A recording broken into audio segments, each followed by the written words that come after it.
At dahil nga Sabado ngayon, bumisita ako kay Joy at kay Tim at saka kay Felicia. Sabi nga ni Joy, magluto kami ng lumpia dahil favorite daw to ni Felicia at Tim ang lumpiang Shanghai. Kaya ano pang inaantay natin? Imamarinate na natin ang ating giniling sa salt and pepper at saka yung garlic powder. Tapos halu-haluin lang natin.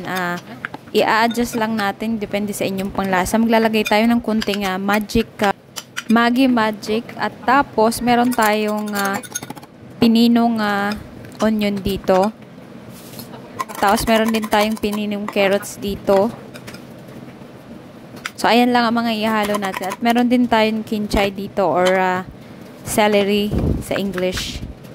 So ayan na nga guys, maglalagay tayo ng 2 itlog. Tapos halu-haluin lang natin ng maayos. Tapos ayan, simulan na natin siyang ibalot ang ating lumpia pag nahalo-halo na natin.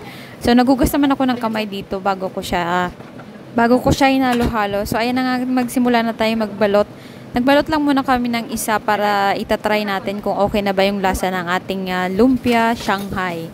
So ayan na nga guys, tapos pag natapos natin mabalot ang ating lumpia, so ipiprito na natin, magpainit lang ng mantika sa ating maliit na kawali dahil wala namang kawaling available na malaki. So, marami pa tayong bibili na mga gamit dito sa ating kusina. Pero ngayon, tipid-tipid muna. Kung anong meron, di yan na muna.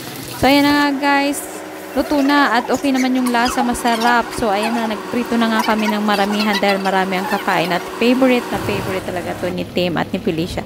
So, ayan na nga guys. Enjoy. Napakasimple lang to at siguradong masasarapan.